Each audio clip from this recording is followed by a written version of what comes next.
Good morning, everyone. I see we have a number of folks signed in already to join us for Florida Humanities American Rescue Plan informational webinar.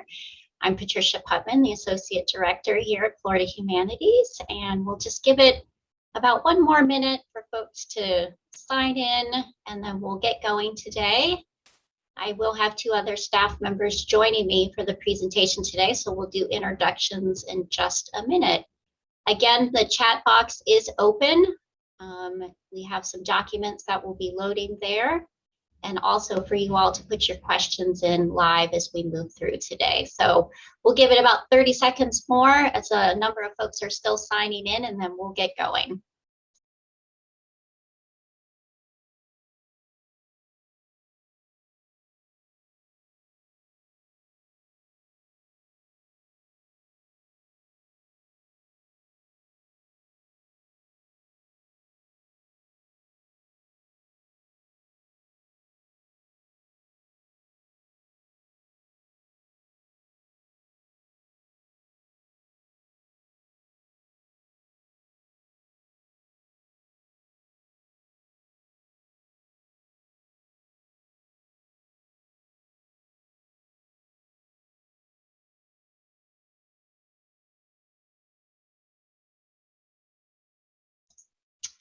All right, it's just a minute or two past 9, so let's go ahead and get started. Everyone has a busy day, and it's a Friday today, so we want to make sure that we conclude in no more than an hour's time. So again, welcome to everyone.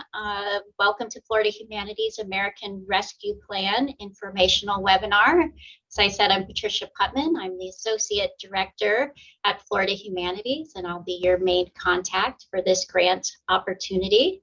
And for the webinar today, I also have two staff members joining me who will be monitoring the chat box for your questions as we move through the presentation this morning. So thank you to April Myers-Kopp, who's our brand new public programs coordinator. Thank you, April. And Lisa Lennox, who's our Director of Digital Strategies. And she is also monitoring the chat box throughout the presentation. So if you've got a question as we're moving through, they may be able to answer that immediately for you. Otherwise, they will hold on to those questions to the end, and we'll do some live Q&A at the end of the presentation. So today we're going to start with an overview of the grant opportunity and the basic eligibility requirements. And then we're going to spend a bit of more time focusing on the actual application process. And again, we'll do our best to get you out of here in no more than an hour, but we will be recording today's presentation, and it will be available for viewing on our website later today. All folks that are signed on to the webinar today will also get a short survey later this afternoon. It will contain a link to the recording of the webinar, so please do take a minute to fill out that survey and let us know how we did today and if there are any other outstanding questions that you may have. So with that, let's get started. Oops. With the passage of the American Rescue Plan, or ARP, A-R-P, by Congress on March 15th of this year, the National Endowment for the Humanities received an appropriation of $135 million in federal funding to assist humanities organizations across the country who have been impacted by the pandemic. Of that amount, Florida Humanities received $2 million to provide immediate funding to museums, archives, historic sites, and other eligible nonprofits that continue to experience financial hardship as a direct result of the pandemic. Florida Humanities ARP grants are specifically designed to direct funding to eligible organizations for short-term general operating support. Again, grant funding may only be used for organizational needs in order to maintain delivery of public humanities programming and resources in your community. As a side note, this is the second wave of federal relief funding Florida Humanities has received from the National Endowment for the Humanities. Last year, we awarded close to $900,000 in emergency operating grants as part of the Congressional CARES Act passed in March 2020.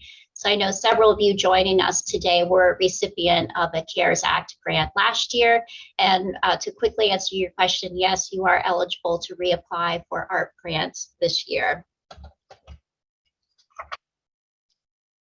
For the ARP grants, eligible organizations with annual budgets of up to $2 million may request up to $25,000 in operating support.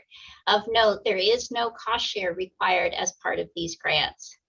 However, grants may not exceed 10% of your organization's 2019 pre-pandemic total operating budget.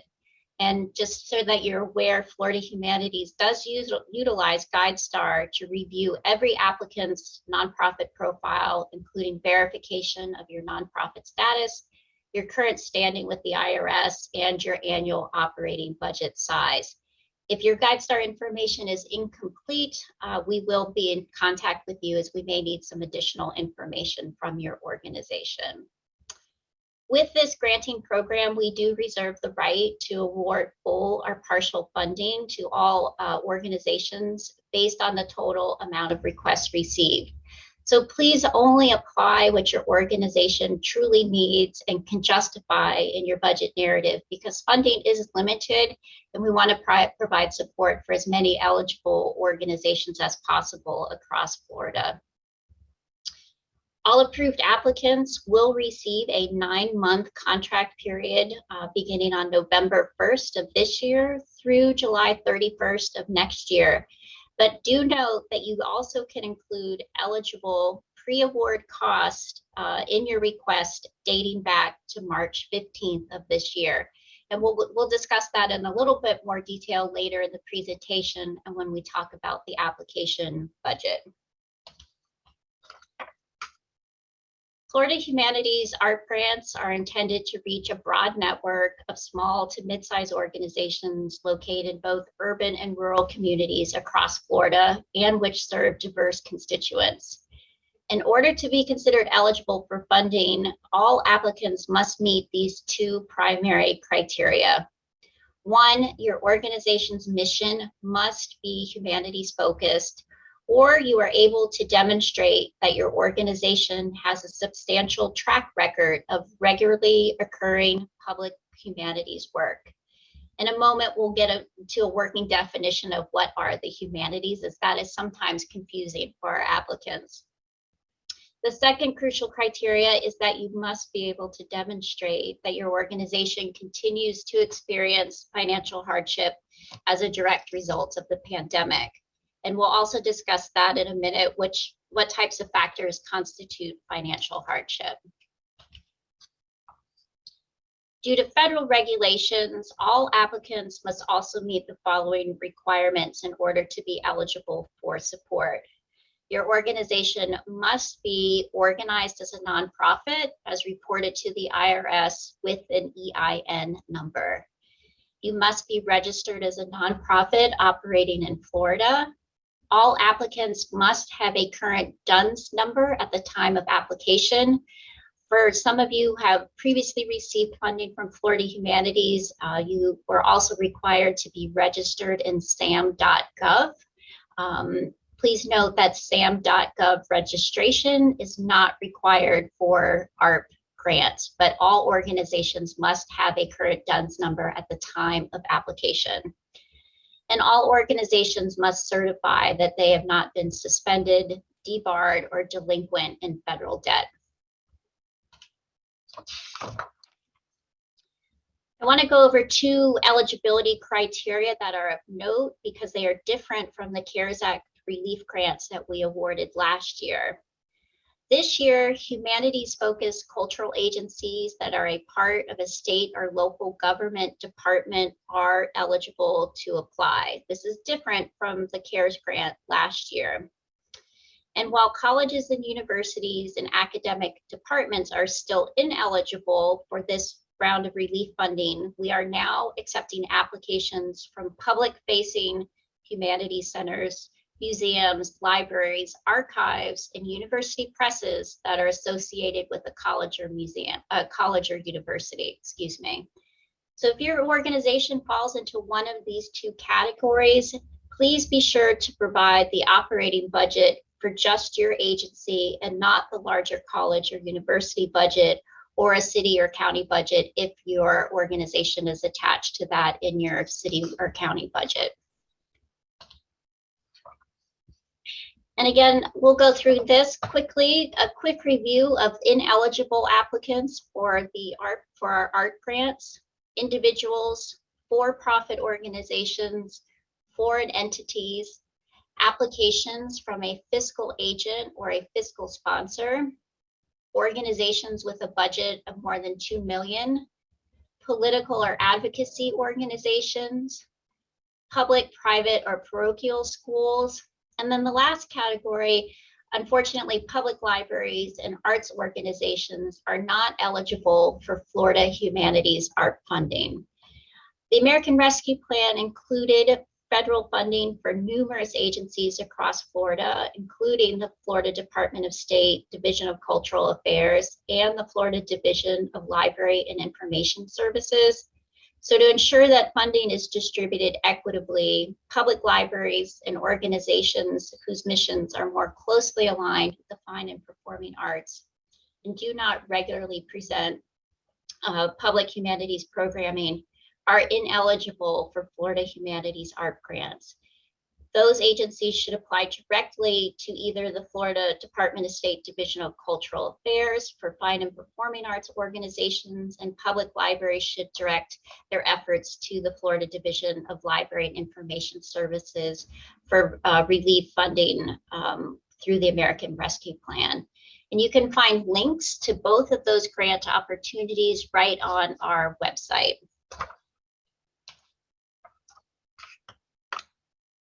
Florida Humanities will also prioritize full funding for organizations that meet one or more of the following criteria: organizations with budgets of less than $500,000, organizations located in a designated rural area of opportunity, and organizations that prioritize programming for minority or underserved audiences. So if we received more requests than we have funding available for, these are the types of organizations that we will prioritize full funding in their requests.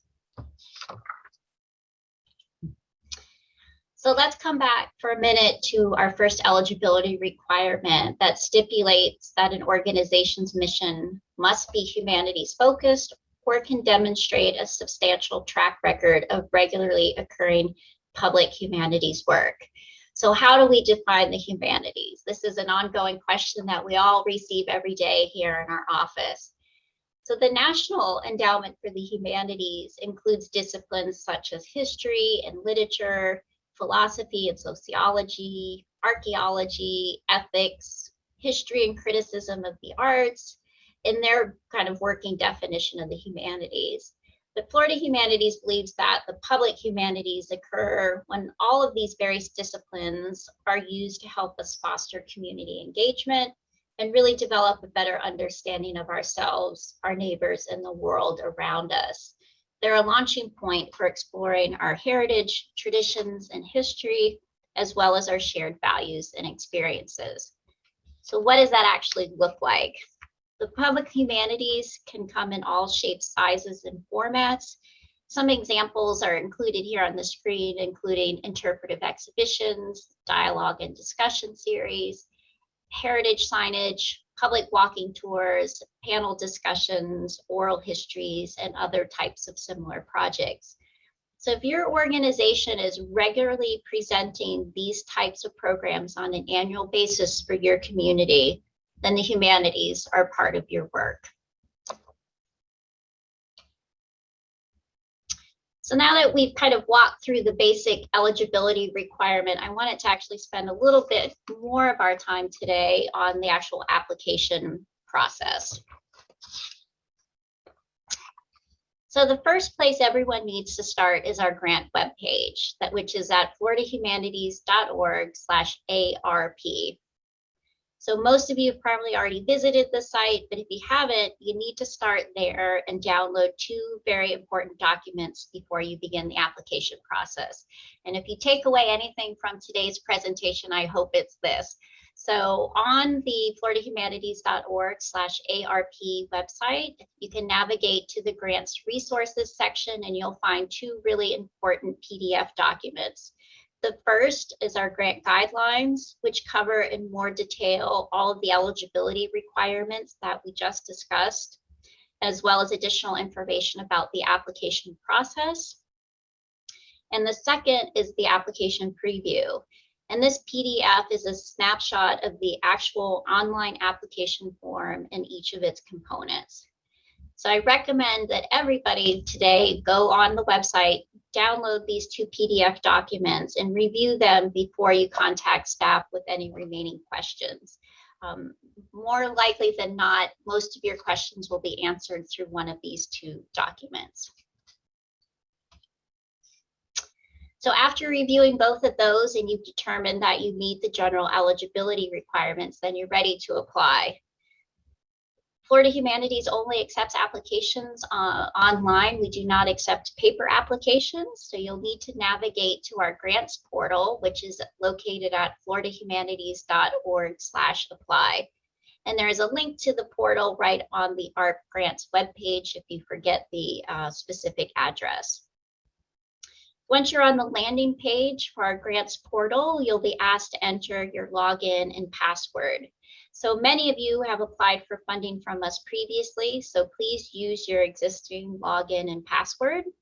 If you're new to our portal and haven't applied for funding from Florida Humanities previously, there are really easy to follow instructions that can be downloaded on the right side of the screen that will walk you through the process of creating a user account.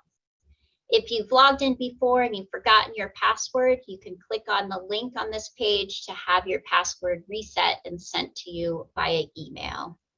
And if you're completely unsure if your organization already has an existing account, you can use the staff contact link, which will go to my colleague Lisa, and she will be able to check your organization's status in the online portal. We would like you to not create duplicate accounts in the system, so we're happy to help you navigate that process. Once you're in, when you've logged into the grants portal, you'll click on the apply button, which is in the top navigation to see all of the currently available Florida Humanities grant opportunities. You can navigate down to the American Rescue Plan grants, which you can see here in the middle of the screen. And you can click on the apply box next to the grant opportunity. This will open up a new application form for you. So please note you don't have to complete the application all in one sitting. You can save your progress and return back to the application at a later date. Our online application system is fairly intuitive and easy to navigate, but please do not hesitate to contact our staff if you have any technical difficulties at all. And I will be sharing a slide with my contact information as well as Lisa's at the end of the presentation, so it will be easy for you to get to us. So the application itself is composed of two main sections: the application narrative and the funding request section. Most of your time will be spent first on the application narrative, and it includes just 4 questions. The first is in regard to humanities mission and humanities programming. This is where you will fully and completely describe the mission and core work of your organization, providing really solid examples of regularly occurring public humanities programming that your organization has implemented both prior to the pandemic, during, and your plans for the future. The second question is about audience and public outreach. This is where you'll identify the audiences your organization serves and describe how your annual programming engages both diverse audiences as well as any underserved communities. The third question is about financial hardship. Describe the financial impact the pandemic continues to have on your organization and its annual operations. Address how the funding requested will help alleviate those impacts. And we define financial impacts in many different ways. This can include lost revenue due to canceled programs or fundraising events, lost revenue from admission fees, programmatic fees, or other earned income opportunities. Perhaps it's loss of space due to an inability to pay rent or your mortgage or utility payments. And it can also include furlough or loss of any of your full-time, part-time, or contracted staff based on projected revenue reductions or an inability to meet payroll. And the fourth question is in regard to community impact. This is an opportunity for you to share with us very broadly about how the pandemic continues to impact your community and the services you provide to the public. You'll note once you're in the application form in the grants portal that each narrative question is character limited. The character limits do include spaces, and each question is based on character limits, it will be about 2 to 3 standard paragraphs of text. So be concise in answering each of the narrative questions. I do find that some applicants find it helpful to work on their narrative questions in a Word document or other word processing software, and then copy and paste into the online portal. The next section of the narrative pertains to jobs and personnel. The National Endowment for the Humanities has required us to collect information regarding the total number of humanities and cultural sector jobs in your organizations that will be directly affected by your funding request. So this pertains to both internal and consultant positions that will either be maintained, reinstated, or newly created as a direct result of the dollars you're requesting. So in this section, please enter the appropriate number of jobs that will be affected by your funding request. So the next section of the application is the really important funding request section. At the beginning of that, you will be asked to provide your 2019 pre-pandemic annual operating budget size, your 2021 current annual operating budget size, and then the total amount requested. Again, you may request up to $25,000, but your request may not exceed 10% of your 2019 pre-pandemic operating budget. So make sure you include accurate numbers because we will be using GuideStar and verifying through submitted 990s your operating budget size. All right, eligible expenses. So what is eligible for support with the Florida Humanities ARP grants? Again, these ARP grants are solely for general operating support. And so you can see here the types of eligible expenses are related to your organization's day-to-day operations only. These expenses may include salaries and benefits for internal staff positions, as well as for contracted external or consultant positions. Rent and mortgage payments, as well as the cost of utilities and insurance, are also eligible. One significant change from the relief grants we offered last year is the eligibility of technology costs with the ARP grants this year. Organizations may include the costs of technology needs that support their essential operations and/or the development and delivery of virtual public humanities programming. So some examples of eligible technology costs could include training programs, subscription services, and basic hardware and software needed for your general operations and/or delivery of public programming. The one rule here is that any requested equipment costs cannot exceed 20% of the total grant amount that you're requesting. Again, there is a 20% cap on any technology equipment. And then we do have a line item called Other that could be used for any additional general operating costs that may not have been included above. Typically, this is going to be for things like cleaning supplies and services as we continue to work through the pandemic, or any other basic needs for your organization to remain operational in the coming months. If you are unsure if a cost is eligible, please contact me before submitting an application. Also remember that your eligible expenses can be incurred anytime throughout the grant period, which you'll see on the left there, of November 1 of this year through July 31st of next year. But you can also include eligible pre-award costs that date back to March 15th of 2021. Just some further notes on your budget, on your funding request.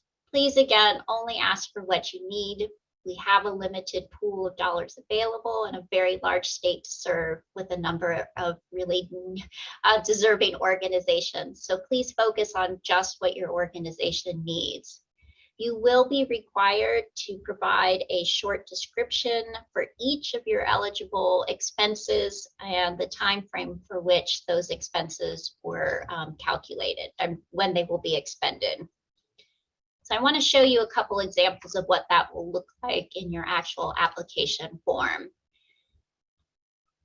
So for instance, if you ask for funding for staff positions, your details should include the position title or titles you are requesting support for, as well as the time frame for the expenditure. So here at the top, you can see that this applicant was requesting $7,000 for internal staff positions, which includes salary, 2 months of salary for the executive director, and 3 months of salary for their education director. So this is the level of detail that we're looking for. That is a total amount, the time frame for the expenditure to occur, and exactly how that dollar amount was estimated. For any technology costs, please, please, please be as specific as possible. So you can see here, $2,500 was requested total for technology, and the detail is very specific in regard to 2 webcams for programming, a laptop for general admin and programmatic use, fundraising software annual subscription. If your detail is not clear, we may have to follow up with you, and that could delay review of your application. So in this instance, more is better and not less. So please provide as much detail as possible when you're explaining each of your line item expenses in the budget.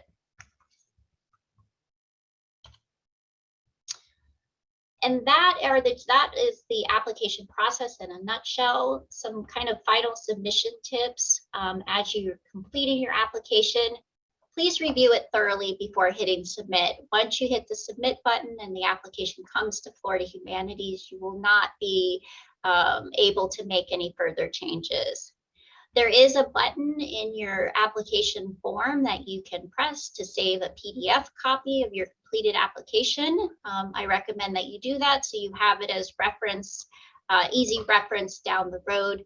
You can log back in once you've submitted and view a copy of the submitted application. You just won't be able to make any edits. Really important, please submit in advance of the deadline. It will not cause your application to be reviewed any sooner or quicker. This is to ensure that there aren't any technological issues or glitches with your Wi-Fi or with our online platform. It's always best to submit in advance. If you also submitting in advance allows us time to look to see if anything was missing from your application or if there was an error in the delivery of your application. If it is submitted well in advance of the deadline, we may be able to catch that for you and then circle back with you to make some edits before the actual deadline date and time.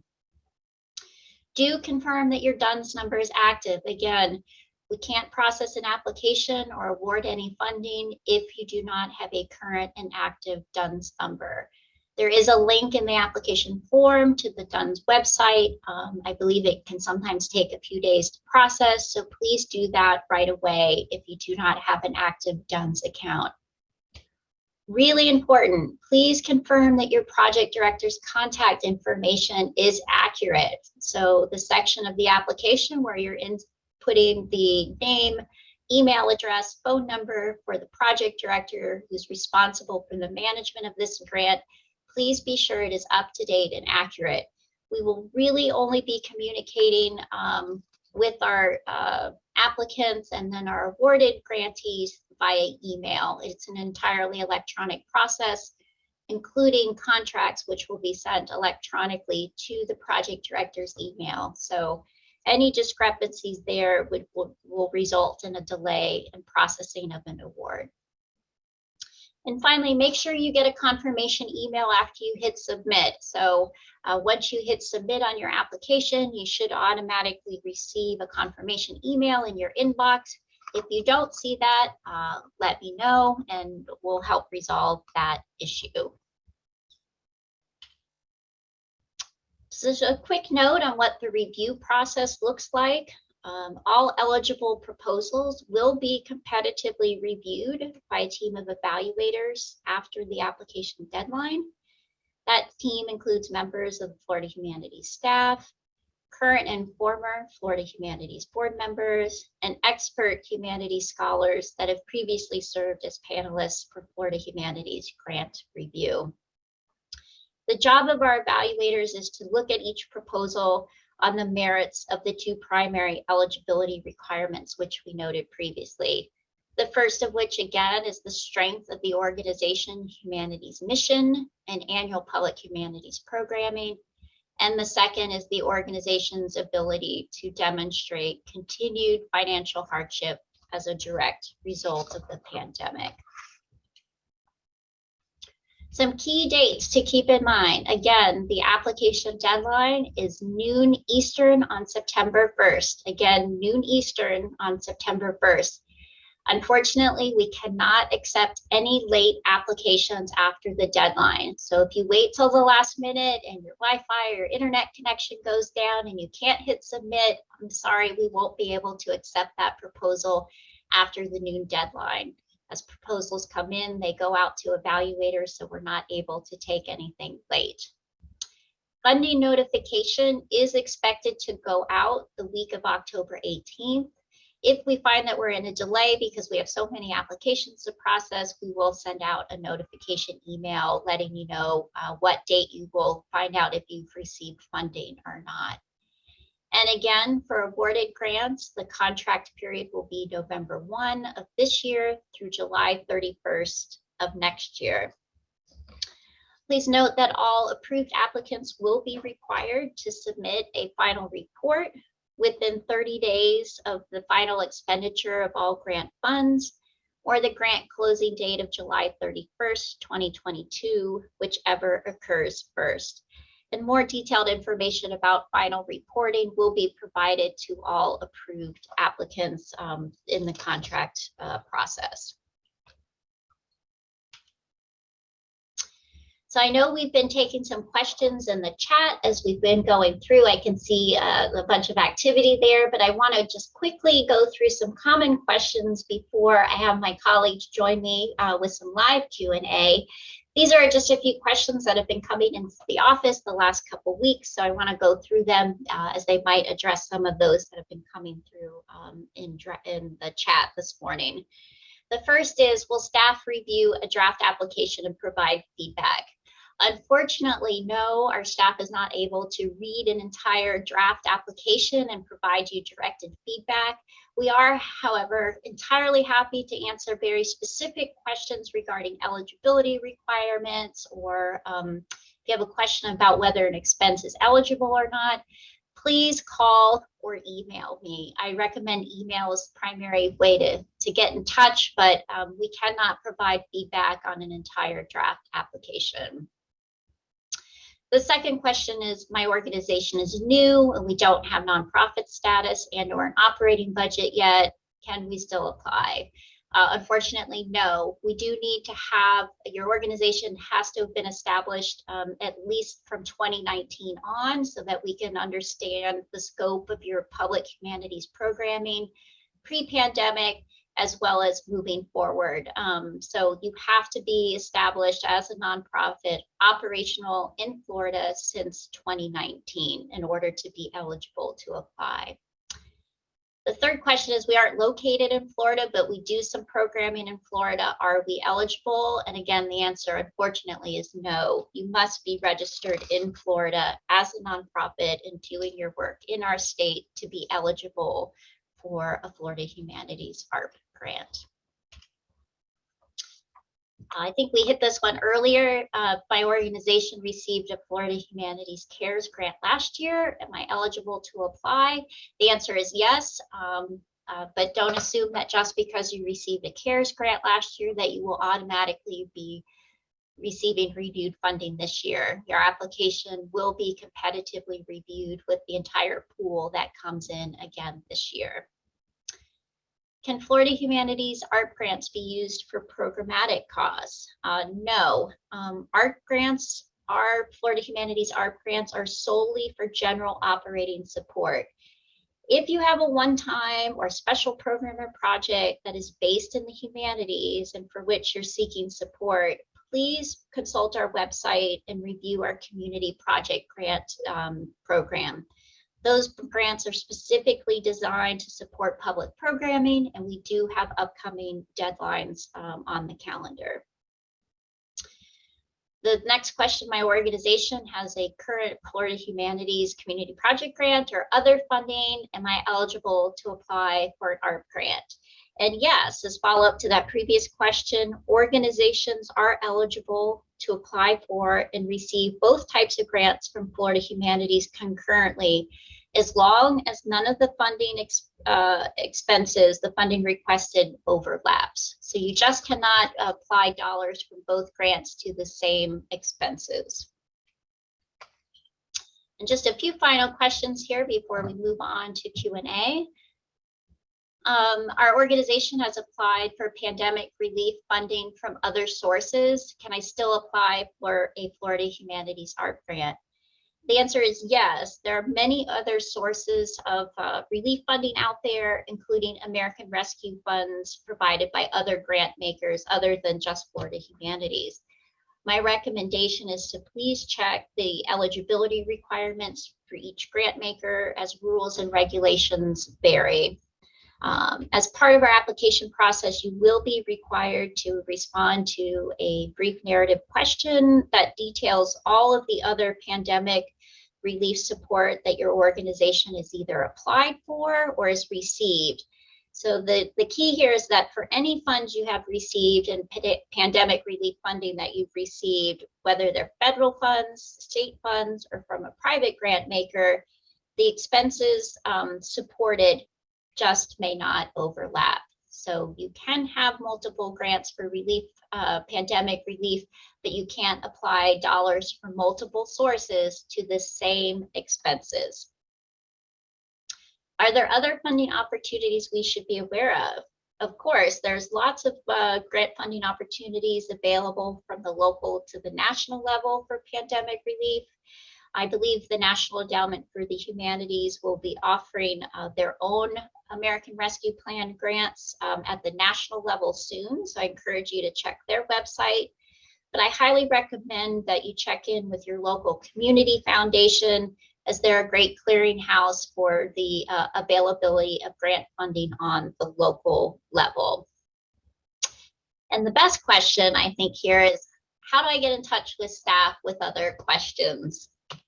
So I'm going to leave this screen up here before we jump to live Q&A. So you can see if you have any general grant questions at all regarding eligibility, preparing your budget, please contact me, Patricia Putman. My email address and phone number is there. If you have questions specific to creating an online account or on the technical side of using our grants portal, then please contact Lisa, who's our Director of Digital Strategies, and her email address and phone number are there. I will let everyone know that, like most offices, we are spending some time in office and some time working remotely. So we are currently in the office Tuesdays, Wednesdays, and Thursdays, and can field phone calls during those days. Mondays and Fridays, we're working remotely, and we'll only be able to respond via email on those days. So please contact us early. Please don't wait until the last day or the last week. Get your questions into us now. Everyone's got a month to apply. So please get in touch early, because we are really more than happy to answer any questions that you have. So I think at this time, I am going to ask Lisa and April to rejoin us. There's April. And I know they've been watching the chat as we go through, and I think they're going to try to feed me some of the kind of broader general questions that have come through this morning. And if there are really specific questions specific to just your organization, please use my email address and shoot those over to me when we're done, and I'll be happy to work with you sort of one-on-one. So Lisa and April, I'll let you guys fire away with anything that you've got that's come through.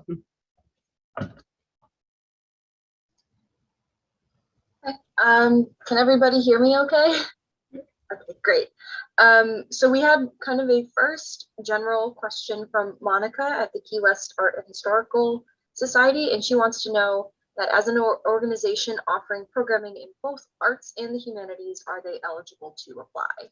Yeah, and good morning, Monica. It's nice to hear from you. So yes, the answer is yes. So Monica, you as well as any other organization that sort of straddles the line between the arts and the humanities, focus your application narrative on those regularly recurring public humanities programs. So yes, you can, as an organization, have your foot in both sides and still be eligible for funding through the Florida Humanities Art Grant. So just make sure in that first application narrative question that you really give a good detail about all of the public humanities programming that you do.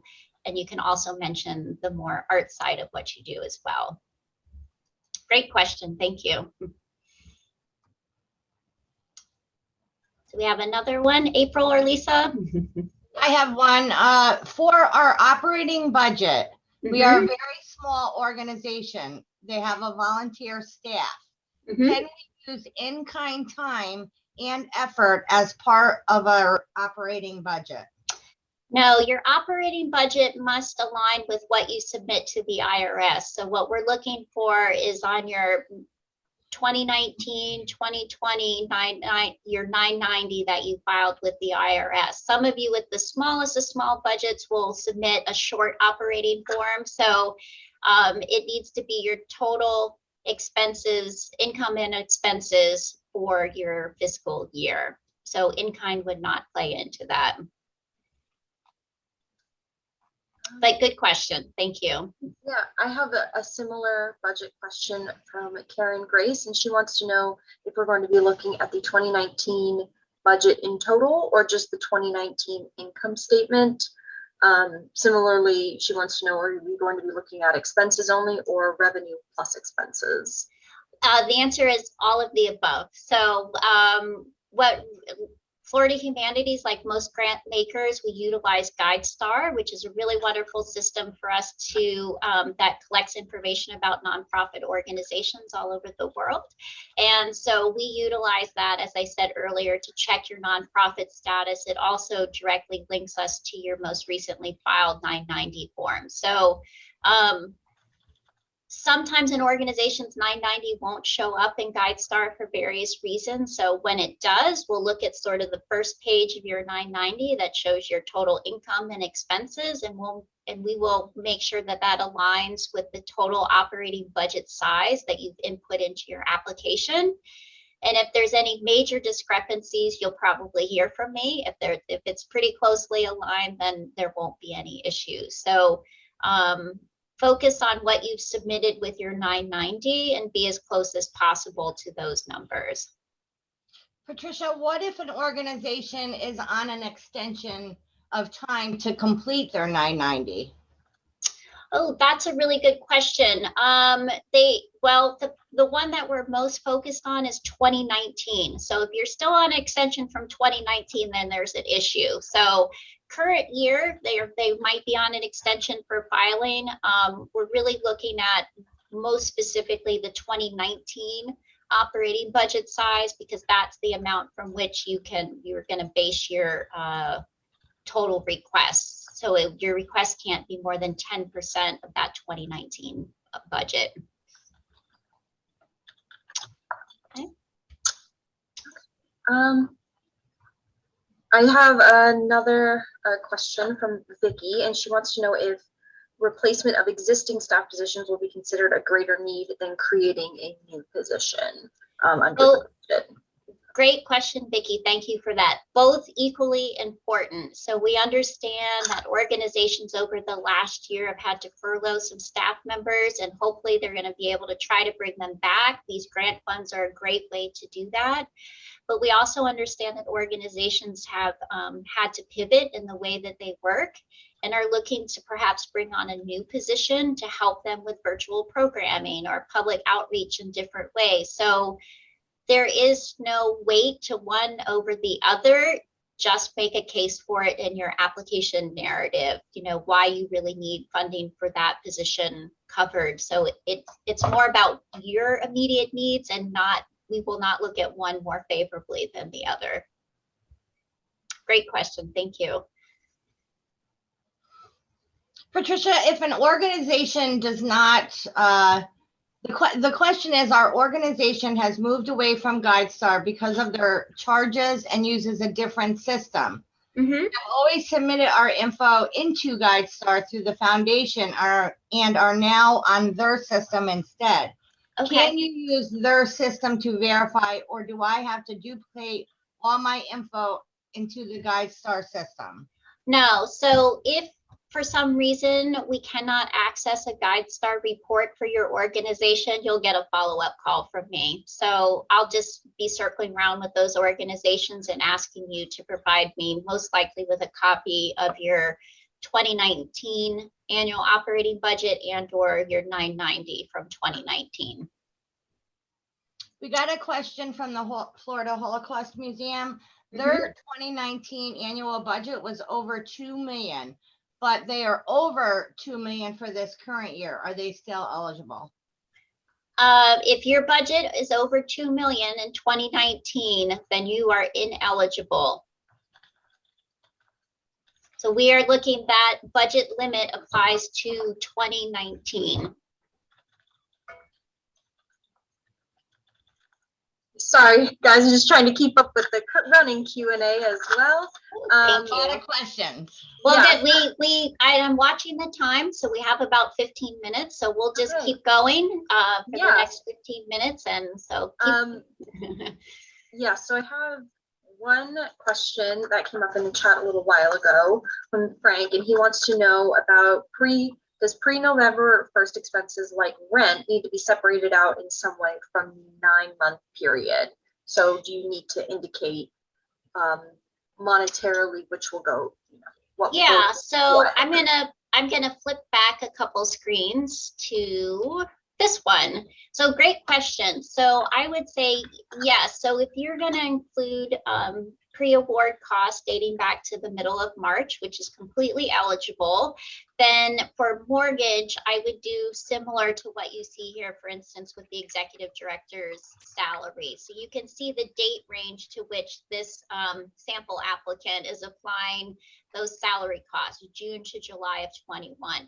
So if you wanted to include backdated rent back to, let's say, April 1st, you could say if your total rent that you're asking for is $4,000, that includes rent for 4 months, and it begins April,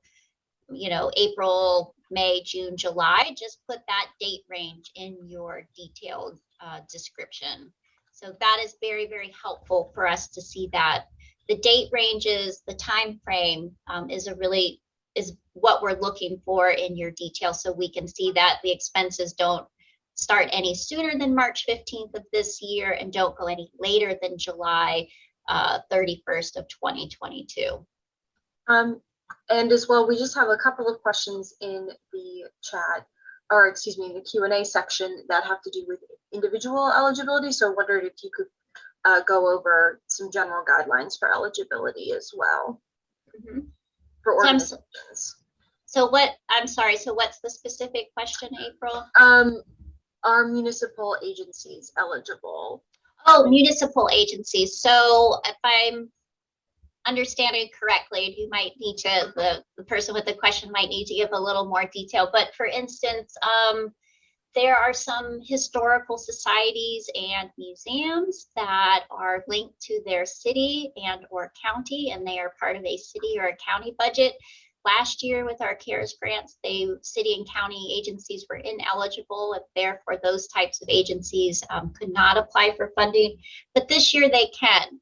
So if you are like I said, like a city historical society and you're part of your city budget, when you're asked to input your 2019 and 2021 budgets, put the budget size for just your organization, not for the larger city or county budget that you're a part of, because that will likely throw you out of the eligibility requirement.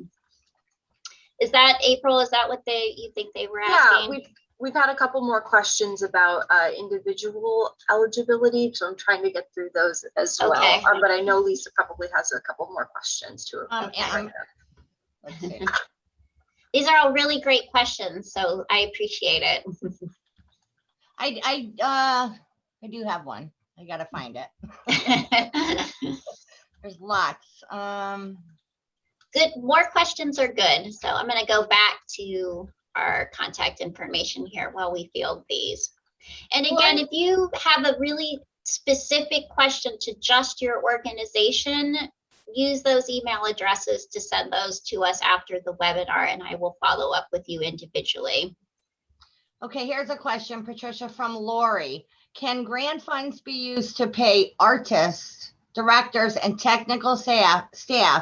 And if so, are they considered external? If they're contracted and not part of your internal staff that receives salary and benefits, then they would go under the external staffing line item.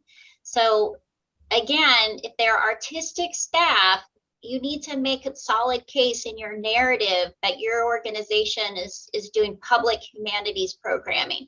So artistic staff that is solely in charge of directing fine or performing arts performances, that would not be eligible. They need to be tied to the delivery of public humanities. So if that doesn't completely answer that individual's question, then I recommend they email or call me, and we can talk through that more specifically.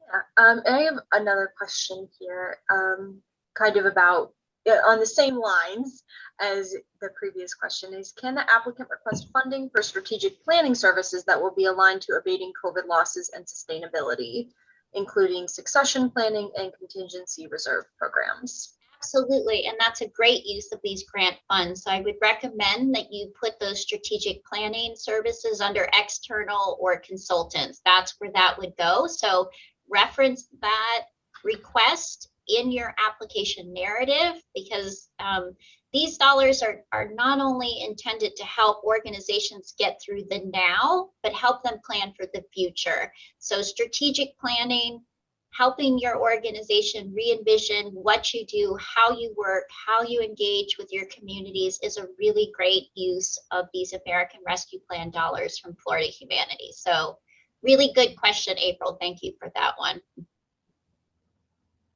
I have a question from Liz. She's asking, is there a specific line item and or formula from the 990s that you use to confirm the organization's operating budget? We look at two line items, total income and total expenses. Most times those are roughly the same, and that's where we start. That's where we're going to look. So hopefully that answers the question. So your total income line item and your total expenses line item off of your 990 is what we'll be looking at. And again, the operating budget size, if your budget, your total operating budget has to be below 2 million 2019 to be eligible, and you cannot exceed more than 10%. And so for organizations that have budgets of less than 250,000, that's where the numbers, we're really looking more closely at the numbers, because then you can't ask for the total maximum, which is 25,000. So organizations who have budgets over 250,000, you all can ask for up to 25,000. It's those that are under 250,000 where we're really looking to affirm your total operating budget size. That being said, every organization will be run through GuideStar, and we will look for any major discrepancies between what you're reporting and what your 990s are saying. And again, if we can't access your information in GuideStar, you will hear from me. So again, make sure your project director's contact information is accurate in your application, because that is the only contact information I will use to circle back to you. So if I can't reach that person, then I can't process your application. So we have two kind of one question from Bridget, and they would like to know if there is more specific qualifying information available about public-facing sectors under university umbrella. So maybe some of the work, or what would qualify as a public-facing humanities center? Yeah, and great question, because this is a change from our eligibility requirement from the CARES Act grants that we did last year, which any college or university or department or affiliate was ineligible last year with the CARES grant. So this year, I will read the language again directly from NEH that says public-facing humanities centers, museums, libraries, archives, and university presses associated with a college or university, and whose mission is central, the humanities are central to their mission and their work, are eligible to apply. So again, if you fit into one of those types of categories, museum, library, archive, and the public humanities are a regular part of your work, then you are eligible to apply. But please only provide the operating budget size for your individual agency. If you give me the larger university budget, you're going to likely be over 2 million. So I need your budget size for just your organization.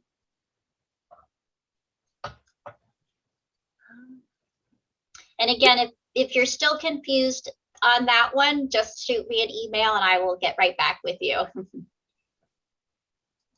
And I don't have any more questions. I don't know about you, Lisa. I'm good. No, you're good. Okay. Well, we are 3 minutes to 10. So thank you to Lisa. Thank you to April. I really appreciate your help today and working the chat as we went through the presentation. I hope folks found this helpful. After we log off today, 2 things will happen. Everyone will receive a little bit later today a link to a short survey. So please tell us how we did. If we really missed the mark on something or we really did a good job, let us know.